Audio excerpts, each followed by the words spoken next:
It was just after 4 in the morning when a loud noise broke the silence in a quiet neighborhood in Melbourne. A mother woke up, startled by the sound of glass shattering. Something didn't feel right.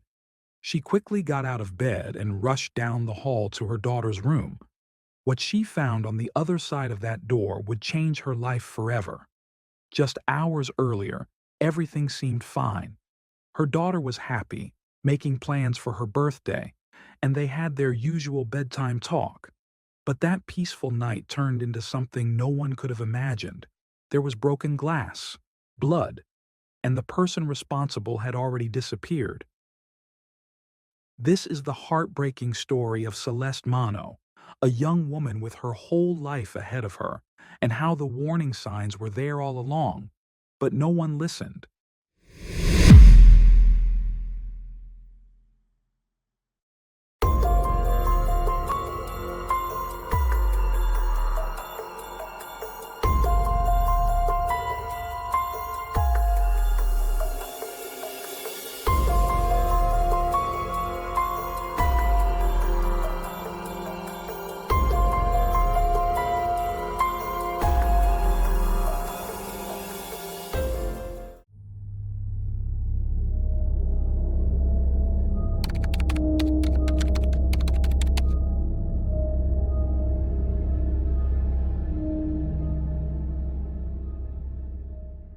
Celeste Mano was born on November 22, 1996, in Italy. She grew up with two brothers, Jaden, her older half-brother, and Alessandro, her younger sibling. When she was still a child, her family relocated to Melbourne, Australia, where she eventually completed high school and enrolled at university in 2015 to pursue studies in criminology and psychology. Celeste was passionate about understanding the human mind. She dreamed of becoming a psychologist so she could help others navigate their struggles by delving into the intricacies of thought and behavior. After graduating, she began working at a call center located in Mill Park, a suburb of Melbourne. Her natural ability to connect with people made her stand out at work, and she quickly climbed the ranks to become a team leader. It was there that Celeste met Chris Ridsdale. The two hit it off and started dating. Chris was smitten. He often said Celeste was one of a kind, describing her as a true gem. She had a magnetic personality, and her warmth left a mark on everyone who knew her. Celeste was the kind of person who made life feel brighter. She had been a cheerleader during her school years, and her love for dancing never faded. But beyond her joyful nature, it was her kindness that truly defined her. Her family meant the world to her. Celeste shared a close bond with her brothers, and her relationship with her mother, Aggie, was especially strong. After finishing college, Celeste moved back in with her mother in the Melbourne suburb of Mernda. The two shared a nightly tradition. Before bed, Aggie would always tuck Celeste in, and they'd talk about their day. No matter how old Celeste got, she always turned to her mother for support, guidance, and love. Life seemed full of promise. Celeste was making future plans, exploring adulthood, and looking forward to celebrating her upcoming 24th birthday. But just days before that celebration, everything changed. On November 14th, 2020, she and Chris went out for brunch at a rooftop bar. It was one of their first outings in a while, now that COVID-19 restrictions were easing. They snapped cheerful photos together, and Celeste even made their relationship public on social media with a sweet post. Things between them were getting serious, and they were happy to let the world know. The next day, Sunday, November 15th, Celeste posted that picture on Instagram and then spent the rest of her day watching a movie and making birthday plans with her mom. That evening, she and Aggie shared their usual bedtime ritual. As always, Aggie told Celeste she loved her. Celeste replied, "I love you more. Good night." That would be the last time Aggie ever heard her daughter's voice. At around 4:10 a.m. on November 16th, 2020, The sound of shattering glass jolted Aggie awake. Alarmed, she rushed to Celeste's room, only steps away, and was met with a nightmare. Celeste lay motionless on her bed, soaked in blood. Her bedroom window had been smashed, and shards of glass were scattered across the floor.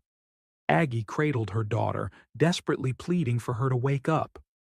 Hours earlier, they had been talking and laughing. Now, Celeste's lifeless body was in her arms. It was a sight no parent should ever witness. Emergency responders were called immediately, and upon arriving, they were horrified by the brutality of the scene. Despite Aggie's pleas, it was too late. Celeste had died. Overwhelmed by grief and rage, Aggie uttered a chilling accusation. He killed her. Investigators took her words seriously and began piecing together what had happened. The autopsy would later reveal that Celeste had been stabbed 23 times, primarily in the chest, stomach, and arms. Her arms showed clear signs of struggle. She had tried to fight back. Police estimated that the entire attack lasted about 2 minutes, but Aggie had reacted almost instantly to the sound of the window breaking, and the house wasn't large. As police continued their investigation, they questioned Aggie about her haunting accusation. Her answer would lead them down a shocking path, because it wasn't the first time Celeste and Aggie had spoken out about this man. They had gone to the authorities before. They had tried to raise the alarm, but no one really helped, and now it was too late. As investigators dug deeper into Celeste's life, they uncovered the presence of someone whose unhealthy obsession had been quietly growing in the background, an obsession that would ultimately lead to her death. That man was Luai Sacco, a 35-year-old who once worked alongside Celeste at the call center. At first glance, he was just another colleague, but beneath the surface, something darker was brewing. Luai Sacco was born in Iraq in 1984 to Christian parents. He was the eldest of 5 siblings. In 1992, the Sacco family was granted a humanitarian visa and moved to Australia, hoping for a better life. As a child, Luai was described as gentle and soft-spoken, though somewhat isolated. He preferred staying in his room over socializing, and that introversion only intensified as he got older. College marked a shift in Luai's personality. He grew increasingly distant from others and was known to keep to himself. He had never been in a romantic relationship, and most of his time was spent alone. For several years after graduation, Luai struggled with unemployment. That changed in April 2018 when he landed a job at the same workplace where Celeste had already made a name for herself as a team leader. Initially, Luai didn't have any particular connection with Celeste. They were simply part of the same team. But everything changed in June 2019. Due to poor performance, Luai was let go from his position. On his last day at the call center, the person assigned to escort him out of the building was Celeste. She kept it professional, wished him well, and extended a polite handshake. But then, something unexpected happened. As she held out her hand, Luai pulled her in and kissed her cheek before walking away. The moment left Celeste unsettled. When she got home, she told her mother, Aggie, about the uncomfortable encounter. Aggie tried to reassure her, brushing it off as a harmless gesture, maybe the result of a little crush. But looking back, it was clear that this wasn't innocent at all. It was the beginning of something much more dangerous. Soon after, Luai began sending Celeste private messages through Instagram. The tone started off as admiring, with Luai professing his love for her and saying he couldn't function without thinking about her. He confessed that he couldn't sleep or eat and asked whether Celeste felt the same way.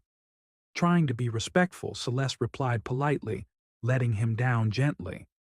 She thanked him for the kind words, but made it clear that she saw him only as a co-worker and had no romantic interest in him. She wished him the best and then blocked his account. But Lue wasn't ready to accept her boundaries. After being blocked, he began creating fake Instagram accounts to continue contacting her. Over time, his messages grew stranger and more disturbing. What started as romantic infatuation quickly turned into relentless harassment. Some of the messages became explicitly sexual. One particularly chilling message read, "Celeste, if you had my body for a day, what would you do to me?" Horrified, Celeste finally responded more firmly, "Stop contacting me. This is making me very uncomfortable. Please respect my wishes and stop," she wrote. But Lue didn't listen. He continued to reach out, relentlessly creating new accounts. His fixation was escalating, and it was affecting Celeste's emotional well-being. She was losing sleep, becoming anxious, and those closest to her, like her boyfriend Chris and her mother Aggie, could see how deeply it was impacting her. What made things worse was that Luai's messages started to take a more aggressive tone. In one final message, sent through yet another fake profile, he wrote, "My impression of you has changed. You're just like the rest. I'll dedicate every ounce of my energy to proving my worth to the world. That's my promise to you. This is my last message." It wasn't just troubling, it was threatening. After 6 long months of enduring this disturbing behavior, Aggie finally convinced Celeste to report Lue to the authorities. Together, they went to the police station and explained the ongoing harassment. But instead of receiving protection, Celeste was told that Luai hadn't broken any laws. According to the officers, since he hadn't made any direct threats or committed a physical crime, there was little they could do. Their advice? Ignore it. Rather than offering help or protection, the officer suggested that if she didn't want attention from strangers online, she should consider leaving social media altogether. Despite laws technically existing to address these behaviors, many are vague, outdated, or poorly enforced. More often than not, authorities won't step in until something violent or criminal actually happens. But by then, the damage has usually already been done. Celeste and Aggie left the station that day without even a formal report filed. The officer didn't write down Luisako's name. There was no follow-up, no warning issued, just a quiet suggestion to disappear from the internet. So Celeste was left to handle it all on her own. Over the next 6 months, things spiraled even further out of control. Lue's behavior turned from creepy to terrifying. He began parking outside Celeste's workplace, tracking her movements. He messaged her over 140 times from different fake accounts. And in a deeply unsettling move, he even figured out where she lived by following her home from work. Celeste was living every stalking victim's worst nightmare. Her fear was constant, and it started affecting her daily life. She even confided in a coworker, admitting she no longer felt safe and that she truly believed Lue might one day take her life. She wasn't just anxious, she was convinced her time was running out. It became clear that more needed to be done. So, once again, Celeste and Aggie returned to the police station, this time hoping for a better outcome. Thankfully, they met with an officer who took them seriously. He encouraged them to apply for a personal safety intervention order against Luai, and they did exactly that. Surprisingly, Luai tried to fight the order in court, but his attempts were denied. For a little while, things felt calm again. Celeste began to breathe a little easier, but the peace wouldn't last. Just 3 months before the tragedy, on August 15, 2020, Louis sent Celeste a 3-page handwritten letter. In it, he begged her to withdraw the intervention order, promising that if she did, he would leave her alone. He even ended the letter with a smiley face, a detail that made the entire message feel all the more chilling. What Louis didn't seem to understand, or didn't care about, was that sending that letter was a direct violation of the court order. This time, Celeste had legal ground to stand on. She immediately contacted the police and reported the breach. Finally, something happened. At the end of August 2020, Louis was arrested for violating the protective order. For the first time in over a year, it seemed like the system was working.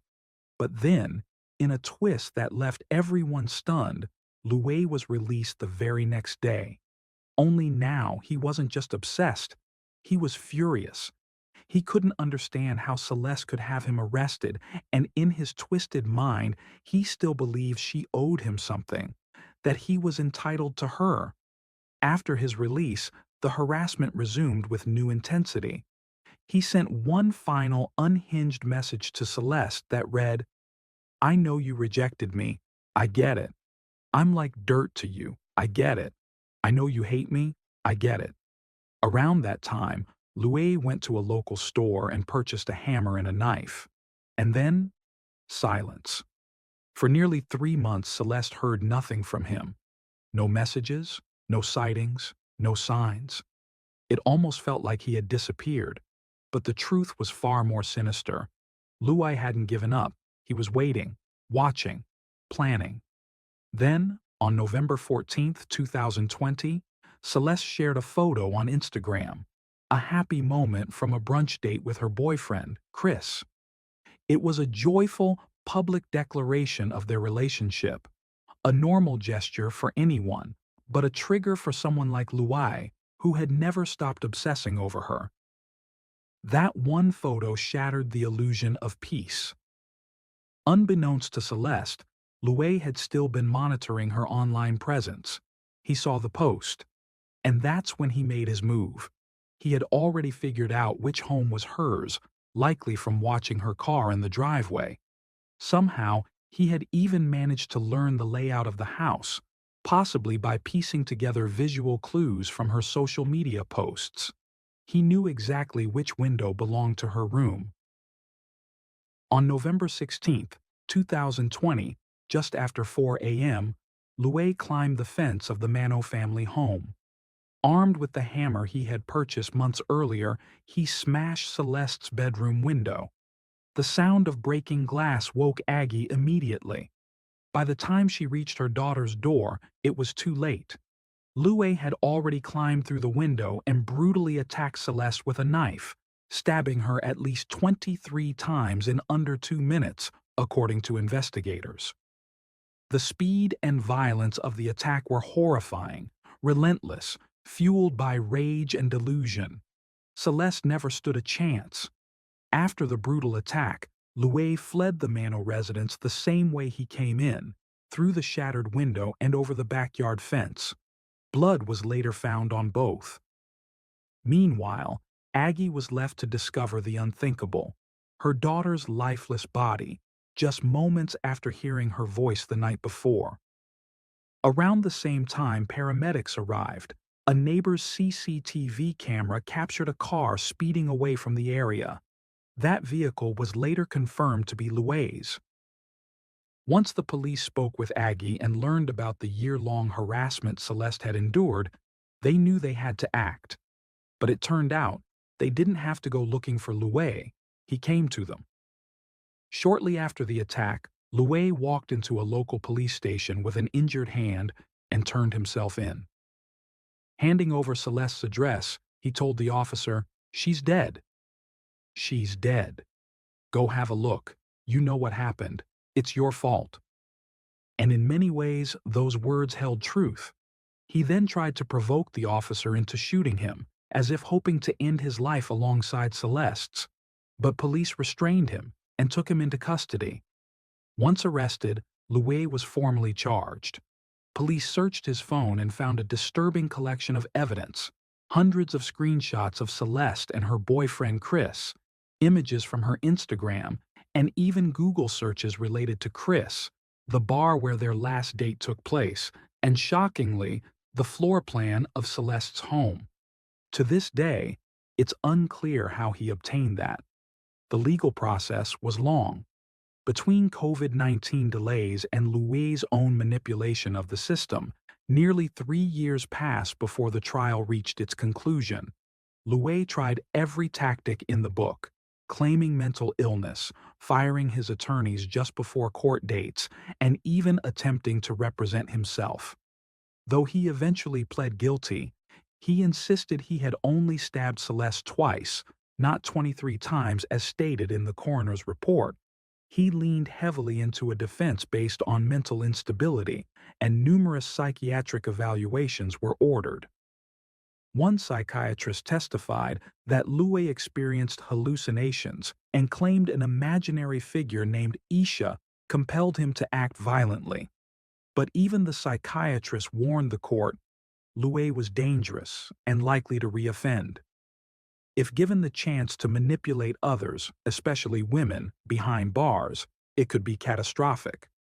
In the end, it became clear that Louis's attempts to appear mentally unwell were calculated.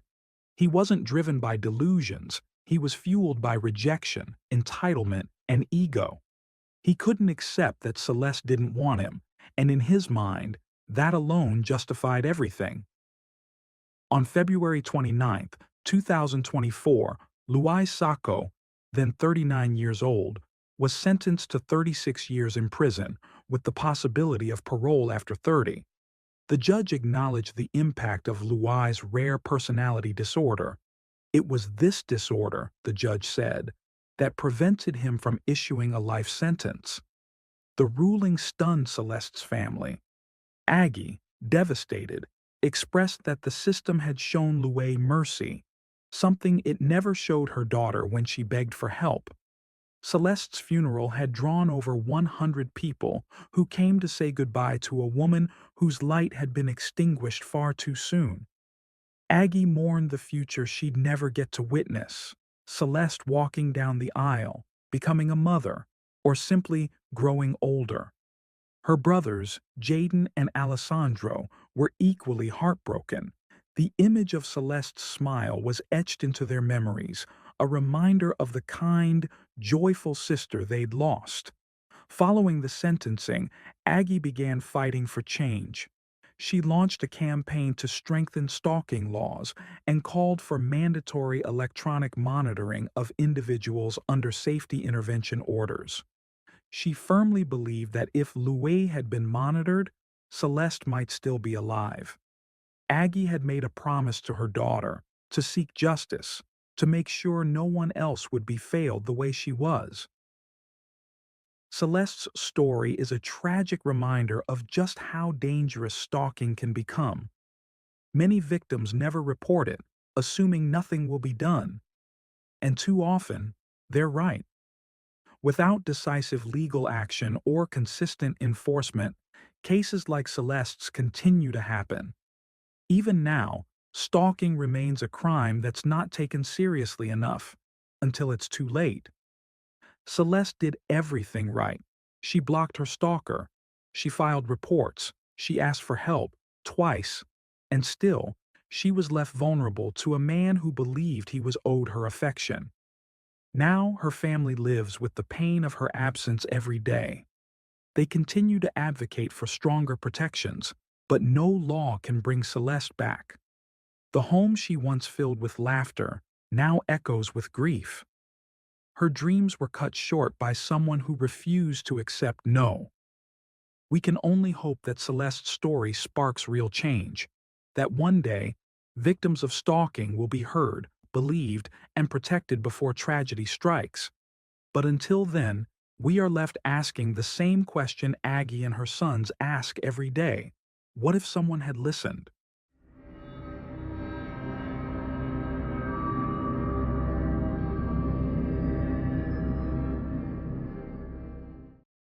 Thanks for tuning in to Unreal True Crime. If you're intrigued by mysteries from around the world, check out our new channel, Latin Crimes, where we dive into the gripping true crime stories of Latin America. Don't miss out. Subscribe now for more thrilling investigations.